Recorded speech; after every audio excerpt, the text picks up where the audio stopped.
Assalamualaikum warahmatullahi wabarakatuh. Baik, sebelumnya perkenalkan, nama saya Mita Tumihla dengan NIM 201105034 akan menjelaskan tentang perlindungan hukum terhadap konsumen melalui sertifikasi halal pada produk obat-obatan. Sertifikasi dan pelabelan halal adalah dua aktivitas yang berbeda, tetapi keduanya terkait erat untuk menjamin perlindungan konsumen dari orang-orang yang beragama Islam. Seluruh obat-obatan diharuskan bersertifikasi halal, karena mengkonsumsi makanan yang halal merupakan kewajiban bagi setiap orang muslim. Sebagaimana yang dimaksud dalam firman Allah Quran Surat Al-Baqarah, yang secara ringkas artinya bahwa Allah mengajak seluruh umat manusia untuk memakan makanan halal dan baik yang ditemukan di bumi ini. Tidak memperbolehkan umat Islam untuk mengikuti langkah setan, karena setan adalah musuh yang nyata bagi seluruh umat yang beriman. Menurut surat Al-Baqarah itu, Allah memerintahkan kepada semua umatnya untuk menyantap makanan yang halal dan mengharamkan darah, daging, babi, bangkai, dan binatang yang disembelih tanpa melafadzkan nama Allah, kecuali jika umatnya terdesak dan tak melebihi batasnya. Untuk bisa memastikan kehalalan suatu produk tersebut harus berlabel halal dan bersertifikasi halal. Di negara Indonesia ini, lembaga yang secara intens serta otoritas melakukan uji coba sertifikasi halal adalah Badan Penyelenggara Jaminan Produk Halal.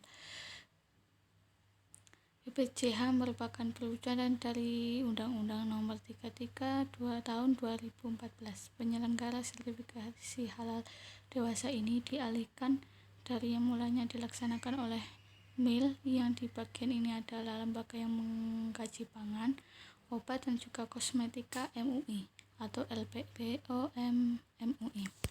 Sekarang ini diselenggarakan melalui BPJBH yang dinaungi oleh Kementerian Agama. Sertifikasi halal oleh BPJBH ini sifatnya wajib, namun membuat para produsen obat enggan dan malas untuk meminta label halal kepada lembaga tersebut pada produk yang diproduksinya, sehingga cap halal seringkali diabaikan. Namun yang sebenarnya mengkonsumsi atau meminum produk obat-obatan yang di dalamnya terkandung unsur tidak halal diperbolehkan atau disahkan baik dari segi agama apabila dalam hal darurat, walaupun dalam kenyataannya masih minim. Produk obat-obatan yang memiliki sertifikasi halal tersebut dan enggan melakukan pelabelan halal pada kemasan obat-obatan yang dimilikinya. Untuk metode penelitiannya, tipe penelitian yang diaplikasikan adalah penelitian hukum secara normatif, yang dimana meletakkan hukum sebagai suatu sistem norma yang diberlakukan. Tipe ini diterapkan untuk penerapan kaidah norma yang berlaku di dalam hukum positif Indonesia yang berdiri di atas doktrin bahwa hukum identik dengan norma murni dalam arti objektif, bebas dari nilai ideologis, etis, sosiologis. Penelitian ini dibuat dengan menganalisis hukum yang sifatnya formal dan sumber hukum primer dan sekunder, contohnya seperti undang-undang dan seluruh peraturan secara hierarki, dan buku-buku yang membuat norma atau konsep teoritis, dan juga pendapat dari para sarjana. Pendekatan masalah yang digunakan yakni pendekatan konseptual serta perundang-undangan, di mana pendekatan konseptual yakni seperti pendapat para sarjana secara teoritis, sedangkan pendekatan perundang-undangan adalah aturan tertulis yang dibuat oleh pejabat yang berwenang, dibentuk secara umum serta disahkan oleh negara. Teknik pengumpulan bahan hukum yang dengan menganalisa dan mengutip perundang-undangan yang berlaku dari buku, literatur, dan sumber lainnya. Data yang telah diperoleh kemudian dianalisis dan disajikan secara deskriptif. Untuk hasil dan pembahasannya, pertama, kewenangan lembaga terkait dalam sertifikasi halal pada produk obat-obatan yang beredar di Indonesia.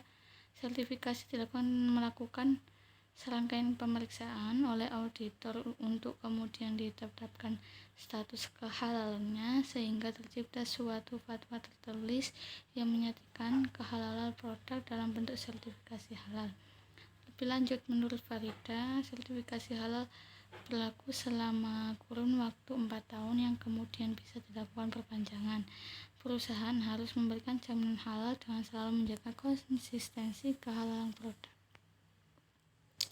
Yang kedua, perlindungan hukum terhadap konsumen apabila suatu produk obat yang telah disebarluaskan terdapat label halal namun belum memiliki label halal. Konsumen untuk memperoleh jaminan perlindungan hukum dari Undang-Undang Perlindungan Konsumen berdasarkan pasal 4 UU PK tentang hak konsumen, yakni 1. Konsumen berhak rasa nyaman, konsumen untuk memperoleh barang dan jasa berdasarkan kondisi. Yang ketiga, konsumen berhak atas info yang jelas, berhak untuk menyatakan keberatannya atas barang dan atau jasa yang digunakan. 5. Konsumen berhak menjabarkan pembelaan dan lain-lain. 6. Konsumen berhak atas pembinaan dan edukasi konsumen. 7. Konsumen berhak untuk dijamu dan dilakukan dengan baik serta tanpa adanya diskriminasi. Yang ke-8, berhak untuk menerima ganti rugi atau penggantian. Yang ke-9, hak yang diberikan oleh hukum dan lainnya. Pasal 5 UPK juga mengatur tentang kewajiban dari konsumen, yakni 1. Mengikuti petunjuk dengan melihat informasi dan aturan tata cara pemakaian, pemanfaatan barang dan atau jaga untuk menciptakan keselamatan dan keamanan. 2. Memiliki etikat baik untuk melaksanakan kesepakatan pembelian barang dan atau jasa. 3. Melunasi setara dengan nominal yang diperjanjikan. Kesimpulannya, berdasarkan yang telah diuraikan, maka penulis dapat menarik kesimpulan, yaitu pengaturan mengenai label seperti halal itu sebuah produk itu diatur dalam UU CPH. Kemudian BPJPH mempunyai kekuasaan membuat keputusan menerbitkan dan menanggalkan sertifikat halal dan label halal yang dimiliki suatu produk. Selain UU CPH, ada pengaturan lain juga mengatur mengenai sertifikasi halal pada produk obat-obatan, yaitu Peraturan Kepala Badan Pengawas Obat dan Makanan Republik Indonesia Nomor HK-03.23.06.10.5166 tentang pencantuman informasi asal bahan tertentu, batas kadaluarsa dan kandungan oral dan lain-lain.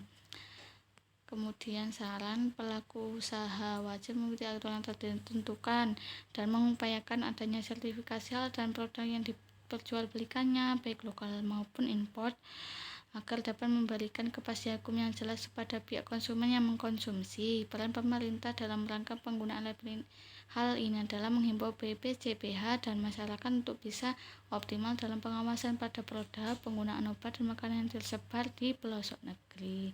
Sekian penjelasan dari saya, semoga bermanfaat. Terima kasih. Assalamualaikum warahmatullahi wabarakatuh.